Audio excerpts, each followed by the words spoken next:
नमस्कार मंडळी, स्वागत आहे तुमचं आमच्या चॅनलमध्ये। आवाज महामुंबईचा, शोध बातमीचा, कौल मनाचा। चला तर मग आमचे चॅनल लाईक करा, शेअर करा आणि सबस्क्राइब करा। धन्यवाद।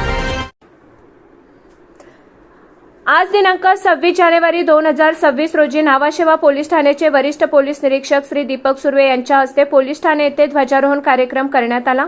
77व्या प्रजासत्ताक दिनाच्या निमित्ताने सर्वप्रथम भारताचे संविधान उद्देशिका वाचन, नंतर ध्वजारोहण करून राष्ट्रगीत व राज्यगीत बोलण्यात आले। सदरवेळी पोलीस ठाणेकडील पोलीस निरीक्षक गुन्हे मोनाली चौधरी तसेच ध्वजवंदन परेड कमांडर, सहाय्यक पोलीस निरीक्षक श्री गणेश पाटील व इतर अधिकारी, सहाय्यक पोलीस निरीक्षक श्रीकांत नायडू, पोलीस उपनिरीक्षक शांताराम लेंडे तसेच वरिष्ठ पोलीस रायटर पोलीस हवालदार कनिष्का नाईक, एटीसी पथकाचे पोलीस हवालदार मंगेश पवार, घनश्याम पाटील तसेच लेखनिक कारकून संजय म्हात्रे, गोपनीयचे अंमलदार सचिता म्हात्रे व पोलीस ठाणेकडील सर्व ऑफिस स्टाफ अंमलदार उपस्थित होते। तसेच पोलीस ठाणे हद्दीतील पांजे गावचे पोलीस पाटील व इतर प्रतिष्ठित नागरिक यांच्या समवेत आजचा प्रजासत्ताक दिन उत्साहात साजरा करण्यात आला। आवाज महामुंबईचा चॅनलसाठी मिलिंद खरपाटील, नावाशेवा।